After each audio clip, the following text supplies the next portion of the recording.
অনুমতি ক্রমে আমরা আজকের এই হিফজুল কোরআন প্রতিযোগিতা শুরু করতে যাচ্ছি এবং প্রতিযোগিতার প্রথম প্রতিযোগী মোসাম্মদ সঞ্জিদা আক্তার।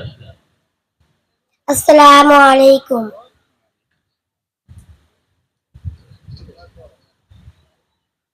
সঞ্জিদা আক্তার, তুমি 5 নম্বর হাদিসটি বলো। 5 নম্বর হাদিস শরীফ, মিফতাহুল জান্নাতিস সালাহ। হাদিস শরীফের অর্থ নামাজ বেহেশতের চাবি।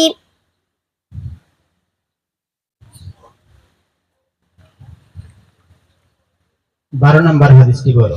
12 নম্বর হাদিস শরীফ, হুব্বুদ দুনিয়া রাসু কুল্লি খতিআহ।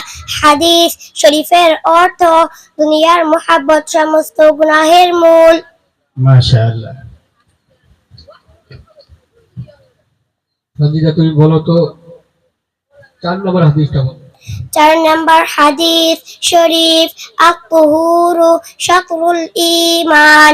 হাদিস শরীফের অর্থ পবিত্রতা ঈমানের অঙ্গ। 21 নম্বর হাদিসটা বলো। 21 নম্বর হাদিস শরীফ, বাল্লিগু আন্নি ওয়ালাউ আয়া। হাদিস শরীফের অর্থ আমার পক্ষ হইতে একটি বাণী হলেও পৌঁছে দাও। মাশাআল্লাহ।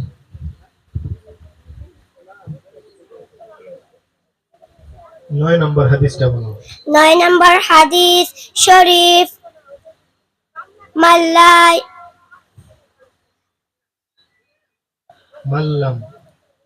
মাল্লাম ইয়াসআলিল্লাহা ইয়াগযব আলাইহি। হাদিস শরীফের অর্থ যে ব্যক্তি আল্লাহ তাআলার নিকট দোয়া করে না, আল্লাহ তাআলা তাহার উপর রাগান্বিত হন। সঞ্জিদা আক্তার, 26 নম্বর হাদিসটা বলো। 26 নম্বর হাদিস শরীফ, লা তাত্তাখিযুল কুবুর মাসাজিদা। হাদিস শরীফের অর্থ কবরকে সিজদা করিও না। শুকরিয়া। আসসালামু আলাইকুম ওয়া রাহমাতুল্লাহ। মাশাআল্লাহ, মারহাবা।